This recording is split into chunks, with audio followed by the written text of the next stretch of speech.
222페이지 펼쳐주세요.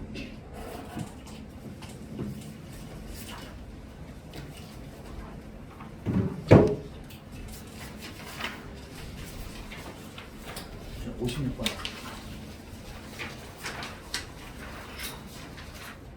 자, 이런 식으로 나와 있는 그 중세국어 문장들 있으면 어떻게 읽으라고 했어요? 현대어랑 왔다 갔다 하면서 읽으라고 했어요. 맞죠? 그래서 그냥 겉으로만 보면 이렇게 보면은 지금 관형격 조사가 쓰여 있는지 부사격 조사가 쓰여 있는지 우리가 정확하게 알 수 없습니다. 알겠죠? 자, 그래서 여기에 현대어 풀이를 보고 그 다음에 얘가 부사어인지 관형어인지를 보는 게 제일 좋다고 했어요. 알겠죠? 자, 그래서 지금 밤에를 보니 현대국어와 달리 체험과 조사와 결합할 때 모음 조화를 따르지 않았음을 알 수 있군 이라고 되어 있습니다. 자, 일단 얘 이게 있고 이게 있다고 했어요. 맞죠? 자, 그래서 얘는 양성, 얘는 음성. 자, 그런데 밤이를 보니 뭐라고 되어 있어? 지금 여기에 양성 모음 쓰여 있다. 그쵸? 그리고 뒤에 얘도 양성 쓰여 있습니다. 결론. 자, 현대국어와 달리 체험과 조사가 결합할 때 모음 조화를 따르지 않았음을 알 수 있군. 틀렸다. 그쵸? 모음 조화를 따른 겁니다. 요거는. 자, 일단은 보는 건 그렇게 보는데 여기서 질문. 이 밤이 할 때 이 의가 그러면 관형격 조사야? 부사격 조사야? 우리가 쭉 밤에가 어디에 있냐면요. 해수겸의 어미 병하여건을 지금 밤의 뜰 가운데 여기 뭐라고 되어 있어? 밤의 뜰 가운데 라고 되어 있습니다. 맞죠? 자, 그래서 병들었기에 밤 뭐라고 되어 있어? 애라고 되어 있단 말이야. 애. 맞죠? 자, 그러니까 얘는 무슨 조사에 해당하는 거야? 부사격 조사에 해당합니다. 우리 현대어에서 그 관형격 조사는요.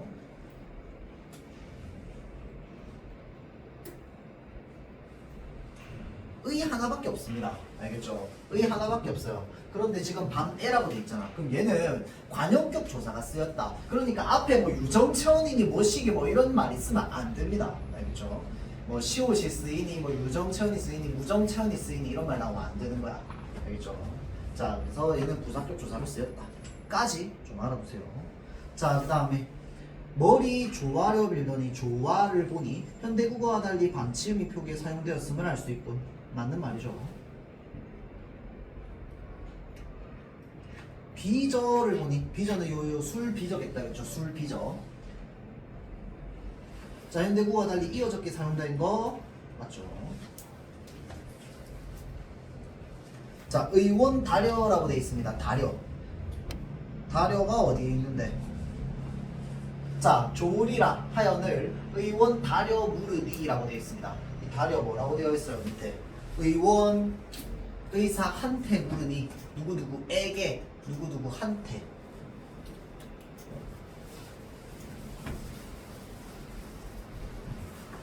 자, 우리랑 다른 조사 쓰여 있는 거, 다른 형태의 부사격 조사가 쓰여 있는 거 맞죠? 자, 그래서 이 다려는 어떤 의미가 있냐면 누구누구에게라고 하는 의미가 있습니다. 자, 그런데 얘는 다려는 지금 우리 현대국어에서 쓰지 않죠. 자, 그 다음에 뜻을 보니 현대국어와 달리 어두장구 사용되어 있는 거 맞고.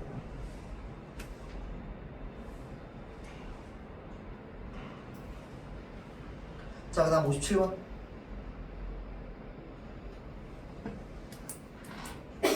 자, 요거 히읗 종성체언이랑 연결되어 있습니다. 내히 이러. 자, 이렇게 지금 히읗 종성체언 있다. 그쵸? 그 뒤에 이가 만났어요. 어떻게 써져? 내히 이렇게 쓰죠. 자, 그 다음에 부텄 하고 나서 지금 여기에 뭐라고 돼 있어? 우하고 지금 히읗 종성체언 있고 그 다음에 과가 있어요. 자, 그래서 우리 비읍, 디귿, 지읒, 그 다음에 기역 이런 애들은 지금 히읗 종성체언을 만나면 뭐로 바뀝니까? 피읍, 티읕, 치읒, 키읔으로 바뀝니다. 자, 그래서 부텄 하고 나서 그 위에 뭐가 돼야 돼? 우하고 콰가 됩니다. 콰.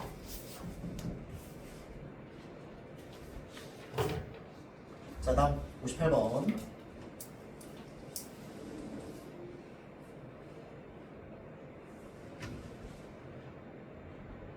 자, 1번엔 니에라고 되어 있습니다. 니에. 니에를 봤더니 현대국어와 달리 두음 법칙이 사용되어 있음을 알 수 있군. 니에라고 되어 있어서 여기 니에 있고요. 그 다음에 현대어에 뭐라고 되어 있어? 옛날이라고 되어 있죠. 이 니에는 그러면 우리 지금으로 따지면 뭐겠어? 얘겠지, 얘. 얘로부터, 옛날로부터 할 때 얘. 맞죠? 자, 근데 지금 여기에 니에라고 쓰여 있어요. 그러니까 현대국어와 달리 두음 법칙이 적용되어 있음을 알 수 있다. 맞아요? 선아 맞아? 두음 법칙이 뭐라고 되어 있어야 돼? 적용되지 않았음을 알 수 있다. 가 돼야 되겠지. 이해되나요? 적용되지 않은 겁니다. 두음 법칙이 적용되면 뭐로 바뀌는 거야? 얘로 바뀌는 거야.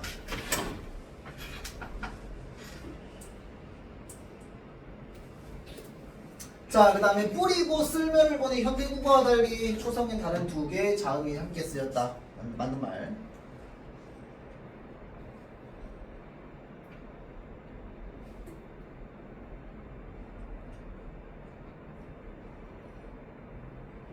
자, 그 다음에 어버이 르를 보니 현대국어와 달리 목적격 조사 르이 쓰여있다. 정답 몇 번이야? 58번? 적절하지? 아는 거잖아. 맞죠? 자, 어버이 르를 보니 지금 현대국어와 달리 목적격 조사 르이 쓰였다. 자, 우리는 지금 목적격 조사 뭐만 쓰고 있어요? 을과 를 쓰고 있잖아. 맞지? 자, 그런데 얘는 뭐야 지금? 르하고 아래아가 붙어있는데 이 아래아 자체가 지금 우리가 없잖아. 맞죠? 자, 그러니까 우리 현대국어와 달리 저 르의 형태로 썼다 라고 하는 거 맞는 말이 되겠죠. 이거 여러분들 잘 생각해보면 를 자체는 쓰는데 그렇지, 를 자체는 쓰지. 그런데 모음이 붙어있는 형태로 쓰지 아래아가 붙어있는 형태로 쓰진 않는단 말이야. 알겠죠? 이거 여러분들 모의고사 기출인데 이때 당시에 이거 좀 많이 틀렸어요. 왜 많이 틀렸냐면 그러니까 를 자체는 우리가 쓰는데 얘를 아래아를 붙여서 쓰진 않으니까. 그래서 달리가 맞는 말이 되는 거죠. 자, 그 다음에 사랑하며를 보니 아래아가 사용되었다. 맞는 말. 나라 흐를 보니 얘는 뭐겠어? 나라 하고 그 다음에 을이었겠다. 그쵸? 자, 그 다음에 히읗을 끝소리로 가진 체언이 있었다라는 것까지도 알 수 있고요. 그 다음에 뭐까지 할 수 있어? 목적격 조사에 모음 조화가 일어나 있는 것까지 우리가 알 수 있다. 그쵸? 뭐랑 연결되는 건데 그럼 얘는 나라 할 때 얘가 뭐 양성이잖아. 그러니까 뭐도 맞춰주는 거야? 얘도 양성으로 맞춰준 거. 모음 조화. 요거 말고는 뭐 딱히 뭐 권한도 없을 거고요. 넘어갑시다. 요 컬러건 아니 내준 거. 요거 좀 봅시다.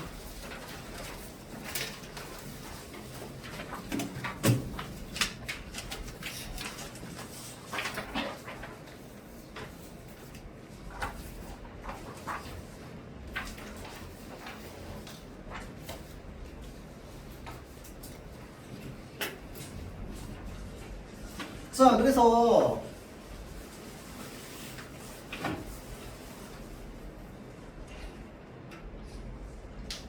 우리가 흔히 정격가사라는 말이 있습니다. 정격가사. 야, 이 정격가사라고 하는 게 뭐냐면 조선시대는 기본적으로 어떤 문학 자체를 쓸 때 어떤 음보를 좀 지켜서 쓰려고 한다. 사음보를 지켜서 쓰려고 하는 어떤 형태가 좀 드러납니다.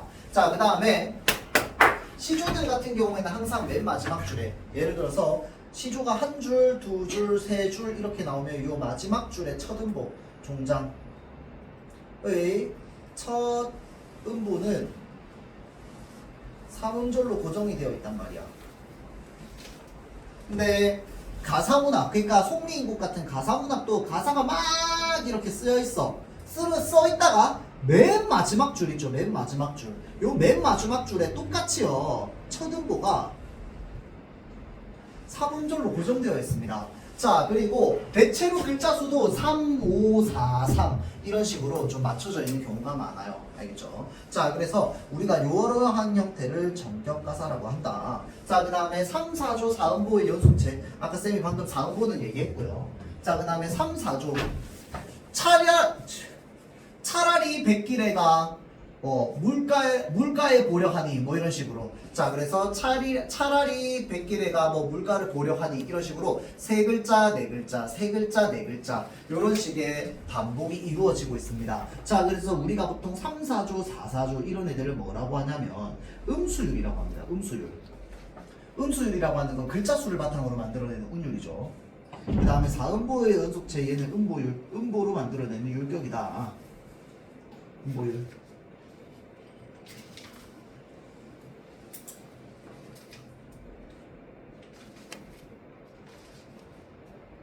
자, 그래서 그게 이제 표현상 특징, 나머지는 뭐 별거 없고요.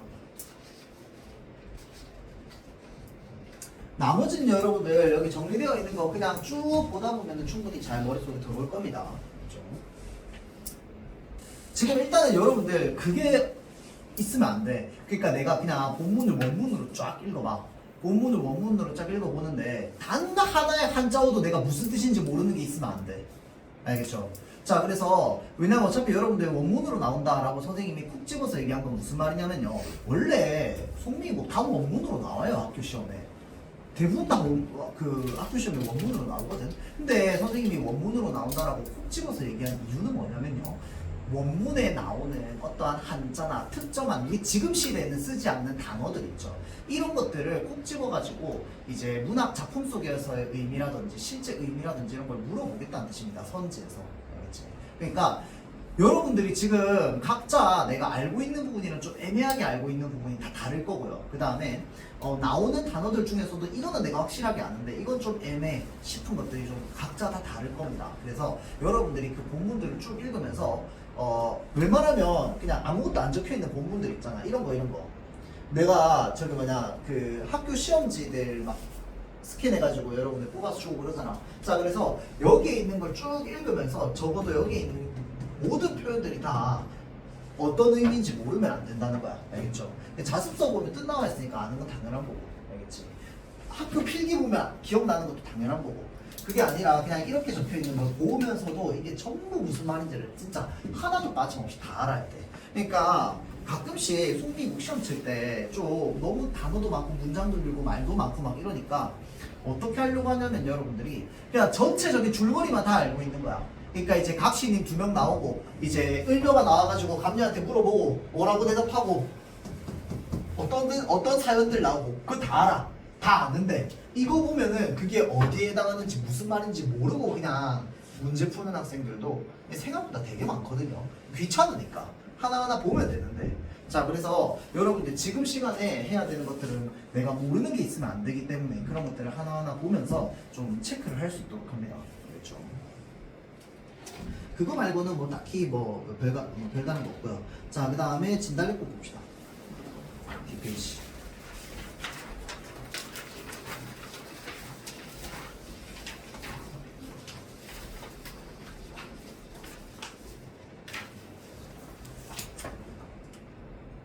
자, 나보기가 역겨워 가실 때에는 7글자, 나보기가 역겨워 가실 때에는 5글자.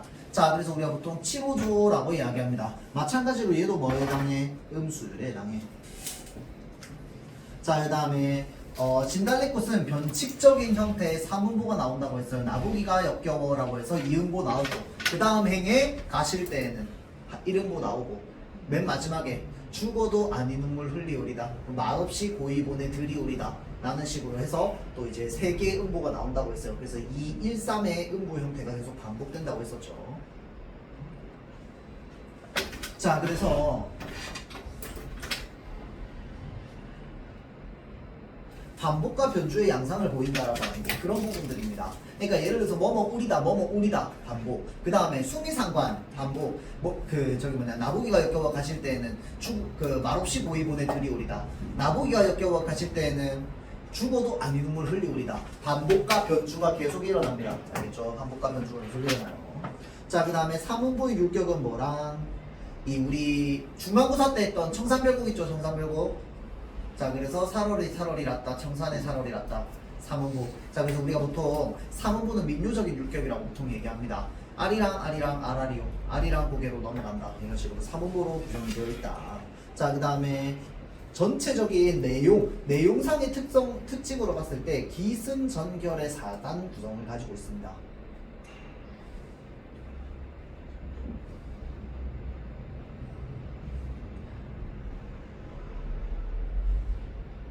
자, 그래서 그게 각 연으로 나오죠. 기승전결. 자, 그래서 이 체념이라고 하는 게 뭐라고 했습니까? 수용적 태도가 드러나는 부분이라고 했어요. 말없이 고의본에 들이우리다.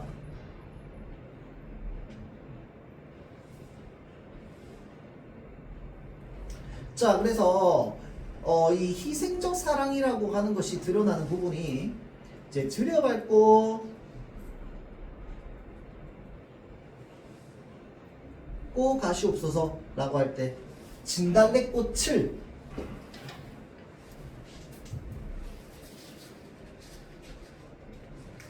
자, 들여밟으라는 겁니다. 자, 그런데 이 진달래꽃을 들여밟으라고 하는 게 왜 희생적 사랑에 해당한다고 했습니까?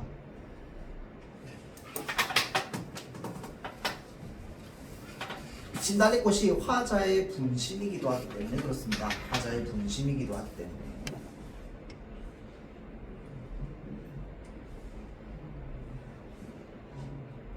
자, 그래서 이 진달래꽃 같은 경우는 겉으로 드러나는 표현이 있고 사실은 그 속에 담겨있는 의미는 또 조금 다르다고 했어요. 자, 그래서 사뿐히 들여밟고 가시옵소서라고 할 때 사뿐히 들여받는다라고 하는 의미 자체도 굉장히 역설적 행위에 해당한다고 했습니다. 왜 역설적 행위인데? 사실은 사뿐하게 들여밟는 행위가 말이 안 되는데 왜 사뿐히 들여밟고 가시옵소서라고 얘기하는데 막 가시는 어떤 걸음 자체는 사뿐하게 걸으시되 내가 뿌려놓은 그 꽃을 하나하나 밟으면서 내 생각하라고. 그래서 어떠한 감정, 그러니까 뭐 죄책감일 수도 있고 또는 나에 대한 생각일 수도 있고 이런 것들을 유발하려고 하는, 그래서 이별을 막으려고 하는 심리가 드러나기 때문에 말없이 고의본에 들이우리다, 죽어도 아니 눈물 흘리우리다가 뭐가 된다는 거야? 단어적 의미가 된다는 겁니다. 그렇죠? 자, 그 다음에 이별의 정한을 극복하는 의지를 나타내는 표현으로도 볼 수 있다라고 하는 게 죽어도 아니 눈물 흘리우리다라고 할 때 눈물을 절대 흘리지 않겠다라고 하는 겉으로 드러나는 표현 자체는 어떤 의미가 있어? 의지를 나타내는 표현이야. 그런데 사실은 그 안에는 두 가지의 의미가 담겨 있다고 했었죠. 하나는 뭐였어? 당신을 절대 보내고 싶지 않다라고 하는 반어적 의미. 그 다음에 또 하나는 뭐였어? 애이불비라고 해서 이제 수동적 여성 화자의 어떤 태도죠. 그러니까 겉으로는 슬픈데 저희들 속으로는 슬픈데 속으로 그 슬픈 것을 겉으로 드러내지 않으려고 하는 그런 태도. 자, 그래서 겉과 속이, 그러니까 겉으로 드러나는 행동이랑 속에 있는 그 마음속 행동이 서로 상반되는 겁니다. 상반되는 거. 그래서 우리가 이제 보통 애이불비의 태도라고 얘기하고 여기 나와 있는 표면적 의미, 인면적 의미 쌤이 얘기했던 거. 자, 그래서 이렇게 우리가 보면 된다.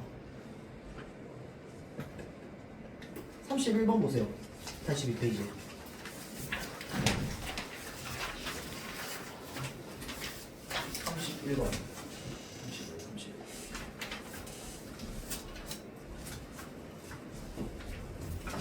자, 그래서 시상 전개 과정을 보기와 같이 정리할 때라고 되어 있는데 이게 지금 시상 전개 과정이 되게 좀 잘 되어 있죠, 여러분들. 자, 그래서 잘 보세요. 높은 매, 물가, 모첨, 찬자리 하나 무엇에 따라서 공간의 이동에 따른 시상 전개 맞는 말 되는 거죠.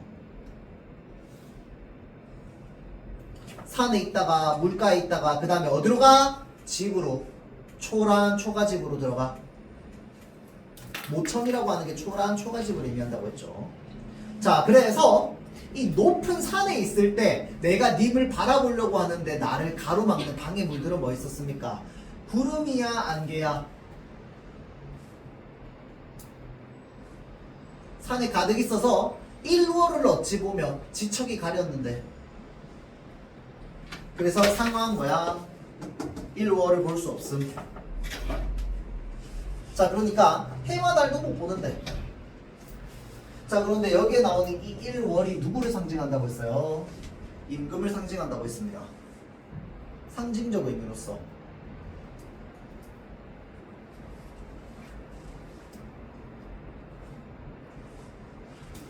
세상에 단 하나밖에 없는 존재이기 때문에 임금은 하늘에 단 하나밖에 없는 해와 달로 이야기를 하는 거죠. 당시 정서 막막함. 자, 다음 물가에 갔어. 그랬더니 바람이야 물결이야 어둥전댕겨이고 라고 되어 있습니다. 그렇죠? 자, 그래서 상황 뭔데?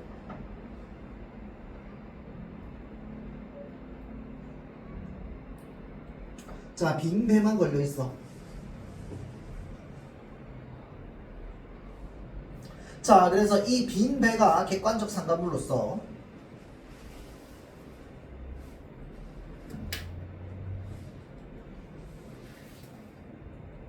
화자의 쓸쓸한 정서를 더욱 강조하는 표현입니다. 자, 그래서 보통 요거는 서술형으로 많이 나와요. 빈배 의미. 자, 그래서 바람 물결이 화자 입장에서 방해물이야. 왜 방해물인데? 자, 높은 산에 있다가 높은 산에서 구름이랑 안개 때문에 아무것도 안 보여. 그래서 물가에 가가지고 뱃길 알아보려고. 그래서 배 타고 님 계신 데 가려고 했더니 지금 이제 바람이랑 물결이 너무 심해서 어수선하게 되어 있단 말이야. 자, 그러다 보니까 거기에 원래 뱃사공이 있어야 되는데 뱃사공 도망가고 없어. 뭐만 있어? 한 개 그냥 텅 비어있는 배만 그냥 거기에 놓여있는 거야. 물가에. 맞죠? 그래서 그 텅 비어있는 배의 모습이 이 화자의 어떤 처량함, 쓸쓸함 이런 것들을 훨씬 더 강하게 느끼게 해주죠.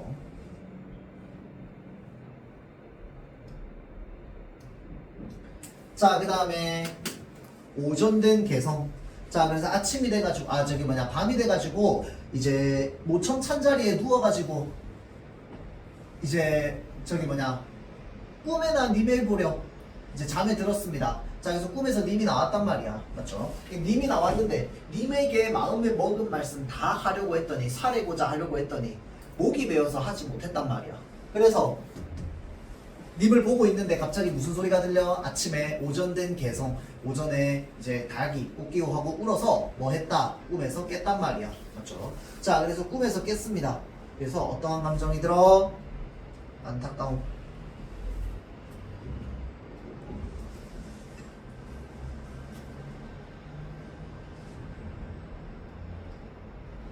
그래서 여기 밑에 나오는 뭐 절박함, 섭섭함 다 맞다고 볼 수 있어요. 그렇죠?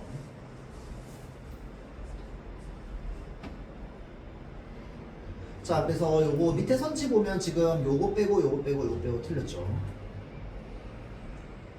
B는 지금 얘 틀렸고 나머지 애틋함, 절박함.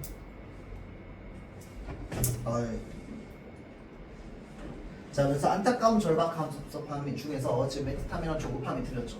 자, 그래서 정답이 2번이 되겠죠. 자, 뱃사공이 없다, 빈배만 걸렸다, 전부 외로움과 쓸쓸함 이런 것들입니다. 자, 그런데 빈배가 왜 객관적 상담물이야? 얘는 감정을 가지고 있지 않은 대상물이란 말이야. 맞죠? 그 대상물인데 이 대상물을 통해서 화자의 정서가 막 끌어올려지는 거란 말이야. 어떤 정서? 외로운 정서가. 그래서 우리가 보통 이런 것들을 객관적 상담물이라고 합니다. 자, 이 객관적 상담물 또 다른 거 나와 있는 게 또 작품 속에 뭐가 나와 있습니까?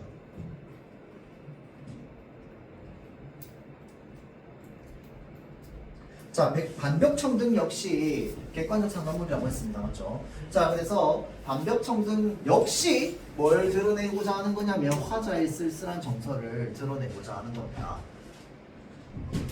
이 반벽에 걸려있는 푸른 색깔의 등이 저거는 누구를 위해서 저렇게 밝게 빛나고 있는가? 누구를 위하여 저렇게 밝았는고? 왜? 나는 내 방에 나 혼자밖에 없는데 저 혼자 저렇게 밝으면 뭐 할 거야? 그렇지? 자, 그래서 저렇게 밝게 빛나는 저 등불이 나의 외로움을 더욱더 심하게 느끼게끔 만들어줍니다. 알겠죠? 그래서 화자의 쓸쓸한 정서나 이런 것들을 훨씬 더 강조해주고 있죠.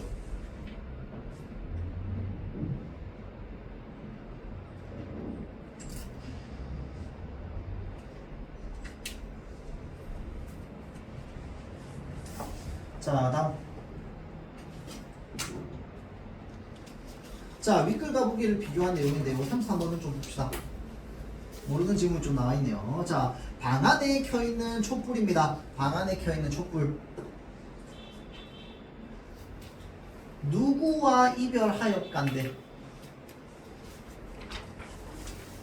겉으로 눈물 지고 속 타는 줄 모르는 거. 자, 그래서 촛불이 이렇게 불이 빛나고 있어요. 자, 그러면 촛불이 이렇게 있으면은 밖으로는 뭐가 떨어져? 겉으로는 촌동이 떨어져.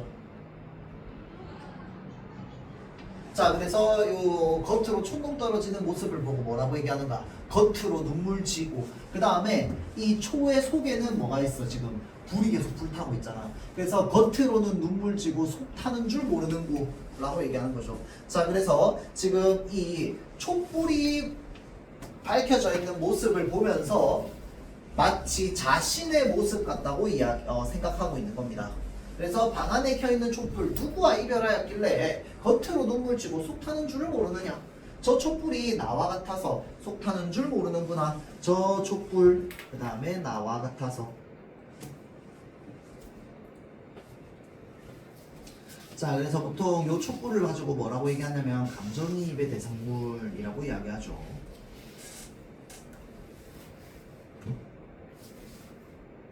화자의 감정이 여기 투영되는 겁니다. 자, 그러면 요거 하나 봅시다. 아까 이야기했던 빈배. 자, 빈배도 객관적 상관물이거든. 방금 나왔던 저 촛불도 객관적 상관물에 해당해요. 자, 그런데 객관적 상관물이 사실은 종류가 되게 많아가지고요. 자, 여기에 있는 이 빈배는요, 잘 생각해. 화자의 감정이 투영되어 있다라고 하면 맞는 말이야, 틀린 말이야, 송이나? 화자의 감정이 투영되어 있다, 맞는 말이야, 틀린 말이야? 틀린 말 왜 틀렸는데? 자, 빈배는 그냥 뭐야? 자, 바람이야 물결이야 어둥전 댕저이고 라고 나서 사공은 어디 가고 빈배만 걸렸는고 라고 하면서 빈배가 걸려있다고만 얘기했지 빈배가 어떤 감정을 가지고 있다고는 얘기하지 않았어요. 맞죠? 자, 그러니까 얘가 어떤 감정을 가지고 있다고 얘기한 게 아니기 때문에 화자가 빈배에게 감정을 투영한 것이 아니라요, 저 빈배가 화자의 감정을 더욱 크게 불러일으키는 겁니다. 이 방향이 달라요. 알겠죠? 자, 그래서 촛불 같은 경우에는요, 화자의 감정이 촛불에 담겨 있는 거야. 왜? 저 촛불이 나와 같다고. 그래서 눈물 지고 속 타는 줄 모르는 거. 촛불에 눈물이 어디 있어? 속 타는 게 어디 있어? 근데 눈물 지고 속 타는 줄 모른다라고 얘기하는 건 화자의 마음이 눈물 지고 속 탄다는 거야. 자, 그런데 지금 빈배 같은 경우에는 빈배가 화자에게 감정을 불러일으키는 겁니다. 불러일으키는 거. 더 크게 불러일으키는 거야. 알겠죠? 그래서 화살표의 방향이 좀 다릅니다. 그래서 빈배에게 화자의 감정이 투영되어 있다라고 하면 틀린 말이야. 자, 다음 36번 봅시다.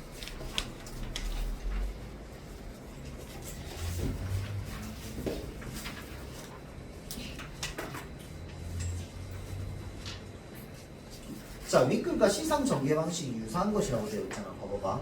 시상 전개 방식이거든요. 그럼 사실은 이게 작품이 되게 길기 때문에 사실은 물어보는 말만, 그러니까 문제만 보면요, 이 문제가요 무슨 말인지 정확하게 모릅니다, 여러분들. 그러니까 우리가 요거만 보고는 판단할 수 없고요. 그냥 1번부터 5번 선지까지 전부 비교해가지고 여기에 본문에 나오는 애랑 그 무엇이 비슷하고 무엇이 다른지를 우리가 좀 찾아봐야 됩니다. 그래야지만 알 수 있어요. 자, 그러려면 일단은 읽는 것부터 좀 읽어봐야겠죠. 자, 이화우 흑불일제. 자, 그래서 시상전개 방식이라고 하면은 그 송미국에서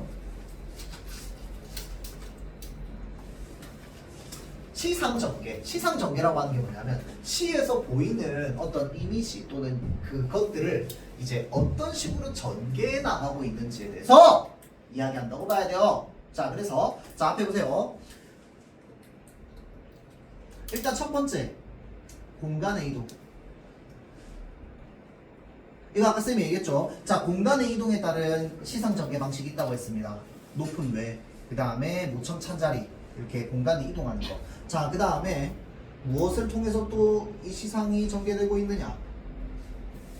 대화를 통해서.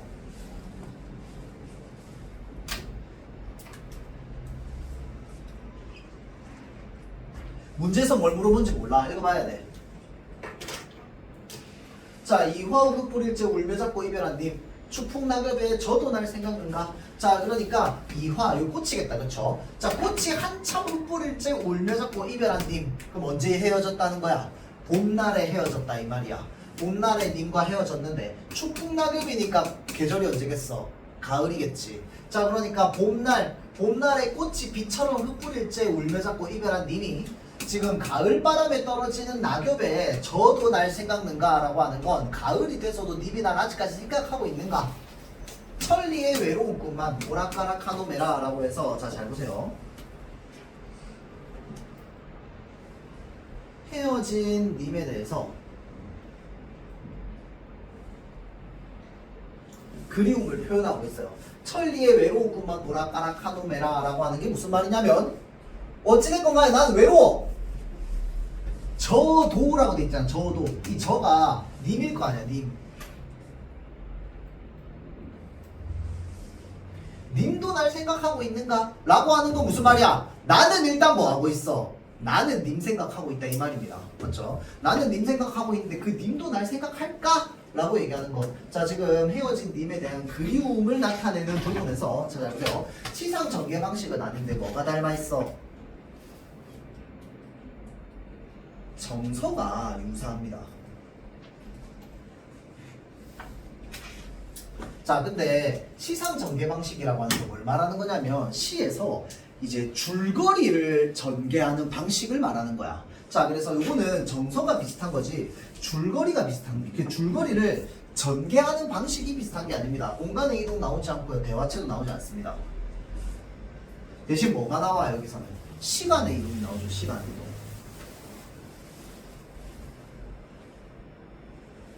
시간의 흐름이죠. 계절의 변화에 따른 또는 시간의 흐름에 따른 전개 방식이라고 하면 맞겠지. 감정은 비슷하지만. 자, 다음 2번. 집방석 내지 마라. 낙엽엔들 못 앉으랴. 솔불 켜지 마라. 어제 진달 돋아온다. 아이야 박주삼칠 만정 없다 말고 내어라 라고 하는 게 뭐냐면요, 요거는 이제 보통 우리가 흔히 얘기하는 가난하고 소박하게 살아가고자 하는 어떤 그런 태도입니다. 집방석은 되게 좋은 방석이야. 두꺼운 방석이야. 야, 그거 내놓지 마라. 그냥 나 낙엽에 앉으면 돼. 낙엽엔들 못 앉으랴. 낙엽에 앉으면 돼. 야, 솔불. 그러니까 이거 저기 뭐냐, 그때 당시 불이 되게 귀했죠. 그래서 불 켜지 마라. 왜냐면 달이 떠가지고 어제 진 달이 지금 좀 있으면 돋아올 거야. 뜰 거야. 아이야 박주산채라고 하면 요거는 별로 좋지 않은 술에다가 나물 안주를 말합니다. 자, 그래서 이제 별로 좋지 않은, 이제 우리가 흔히 얘기하는 뭐 막걸리 동동주 뭐 이런 것들, 막걸리 동동주에 지금 나물 안주만 있어도 없다 말고 내어라. 그거만 있어도 된다 라고 얘기하는 거. 자, 그 다음 꽃이 진다 하고 새들아 슬퍼하지 마라. 바람에 흩날리니 꽃의 탓이 아니다. 가노라 희짓는 봄을 새와 무슨 말이요 라고 하는 거. 자, 지금 자, 그러한 봄들을 세워서 뭐 하겠느냐 라고 얘기하는 건데, 여기에서도 마찬가지로 대화체로 이제 그 이야기를 전개하는 방식, 그 다음에 공간의 이동 이런 건 나오지 않습니다. 그렇죠? 그냥 꽃이 진다 하면 야 얘들아 꽃이 지는 거지, 새들아 슬퍼하지 마라. 그 다음에 바람에 흩날리는 건 꽃의 탓이 아니다 라고 얘기하는 거지. 이게 공간의 이동이 나오진 않죠.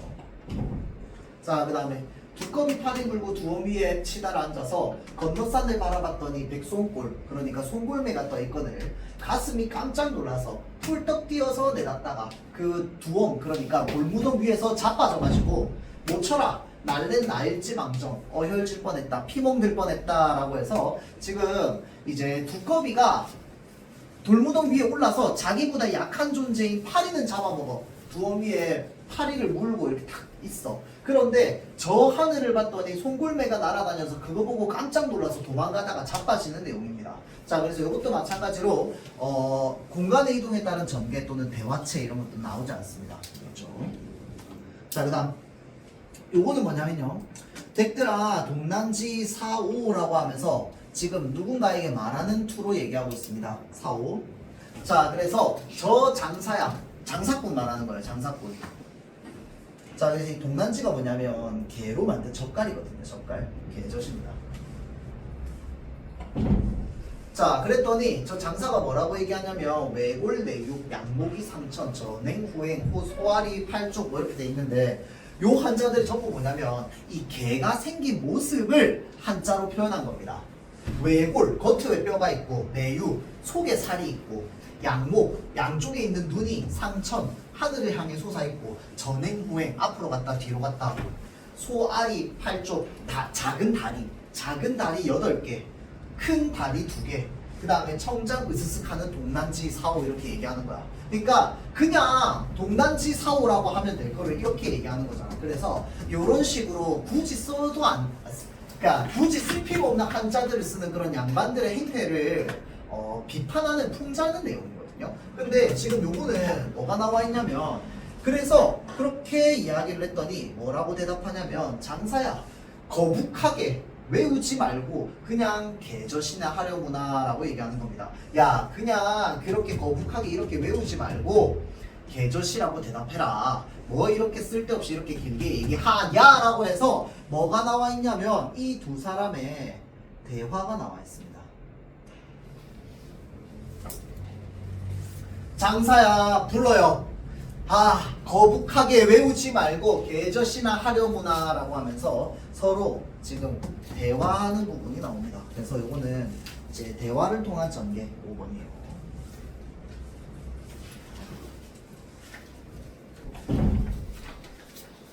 자 다음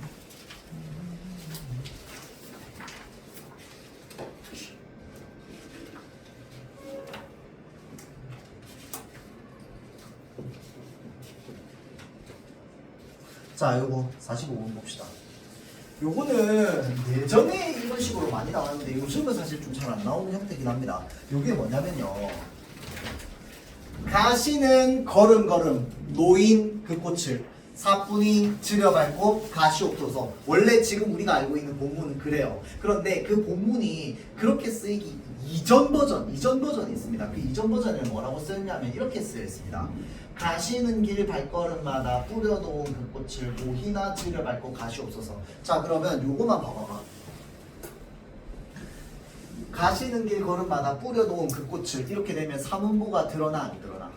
안 드러나지. 맞죠? 자 그래서 여기 있는 이 구절을 뭐라고 바꾼 거야 지금? 가시는 걸음걸음 노인 그 꽃을 사뿐히 들여밟고 가시옵소서 라고 하면서 그 전에는 이런 식으로 리듬이 별로 그렇게 많이 안 느껴졌는데 가시는 걸음걸음 노인 그 꽃을 이라고 하면 바로 리듬이 느껴진단 말이야. 자 그래서 리듬을 지금 우리가 알고 있는 본문의 형태로 맞춰서 바꾼 겁니다. 알겠죠? 자 그래서 여기서는 뭐가 안 느껴지냐면 사문보가 안 느껴져.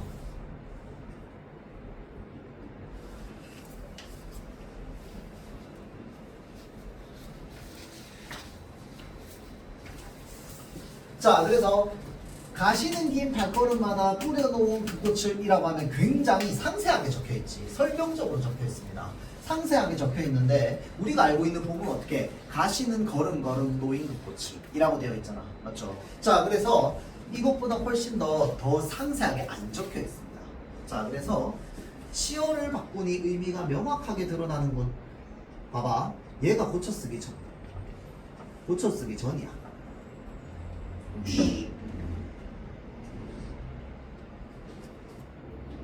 뭐야?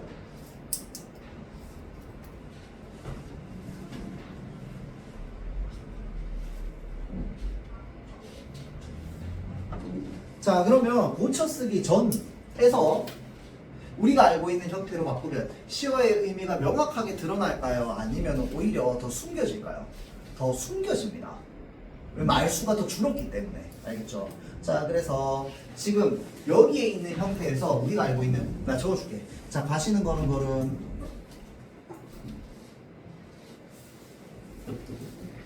노인 그 꽃을 자 요거를 요렇게 자 그 다음에 고히나 지르밟고 얘는 이제 사뿐히로 바뀌었잖아. 4분의 7을 밟고. 자, 그러면 여기에서 여기로 바뀌면 이거는 의미가 더 명확하게 구체적으로 바뀐 게 아닙니다. 알겠죠?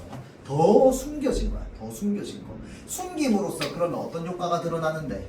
문학적 효과는 더 뛰어나게 드러납니다. 알겠죠? 자, 다음. 시행의 길을 압축하여 고독의 정서를 강조했고, 고독의 정서가 아니라 뭐라고 해야 될까요? 희생적 사랑을 강조했다가 맞는 말이겠죠. 여기에서 여기로 넘어갈 때 희생적 사랑을 더 강조했다.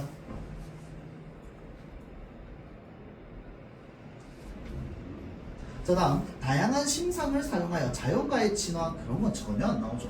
전이나 후나 안 나옵니다. 세리나. 자, 봐봐.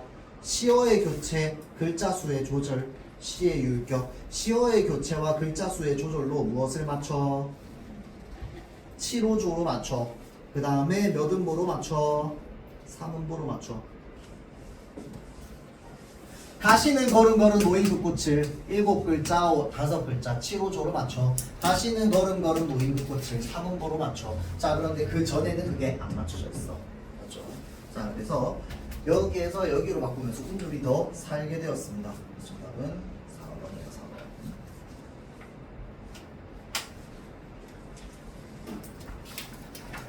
자, 나머지는 여러분들 풀어볼 수 있도록 하고요.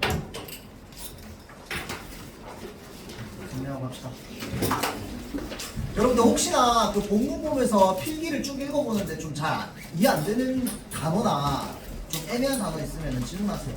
혹시.